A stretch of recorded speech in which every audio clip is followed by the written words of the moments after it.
Present football player Messi అయితే ఇండియాకి వచ్చినారు. ఆయన ఫస్ట్లో అయితే కోల్కతాకి విజిట్ చేశాడు. అక్కడ ఫ్యాన్స్ అయితే ఎయిర్పోర్ట్ నుంచి గ్రౌండ్ వరకు అయితే ఫుల్ గ్రాండ్ వెల్కమ్ చెప్పారు. ఆయన కోసం ఇన్స్టెంట్గా అయితే గ్రౌండ్ దగ్గర ఒక స్టాచ్యూని కూడా బిల్డ్ చేసేసారు ఫ్యాన్స్ అయితే. బట్ అక్కడ ఏంటంటే ఒక చిన్న డిస్టర్బెన్స్ అయితే జరిగింది.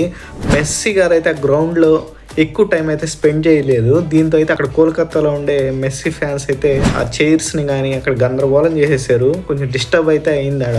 ఆ తర్వాత మెస్సీ గారు డైరెక్ట్గా హైదరాబాద్కి వచ్చారు. అక్కడ సీఎం రేవంత్ రెడ్డి గారు కూడా ఫుట్బాల్ మ్యాచ్ ఆడారు. మెస్సీ అండ్ రేవంత్ రెడ్డి గారు కూడా సమ్ యాక్టివిటీ చేశారు. And at the end of the match అంటే గోల్స్ కొట్టడం, పాస్ చేసుకోవడం, నిజంగా అది చాలా సూపర్ అనిపించింది చూసే వాళ్ళకి. మెస్సీ అయితే ఇట కంట్రీస్ అన్నీ వెళ్తుంటాడు. ఎందుకంటే అక్కడున్న యూత్ కానీ కిడ్స్కి కానీ కొంచెం స్పోర్ట్స్ మీద కొంచెం ఎంకరేజ్మెంట్గా ఉండేటట్టు విజిట్ చేస్తుంటాడు కంట్రీస్ అన్నీ.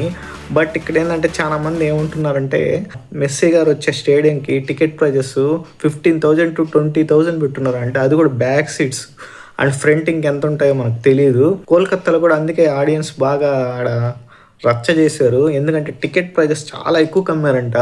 అండ్ మెస్సీ గారితో ఫోటో దిగాలంటే ఒక ఫ్యూ మెంబర్స్ 10 lakhs ఛార్జ్ చేస్తున్నారంట. దీని మీద కూడా కొంచెం ఫ్యాన్స్ హట్ అయి ఉన్నారు.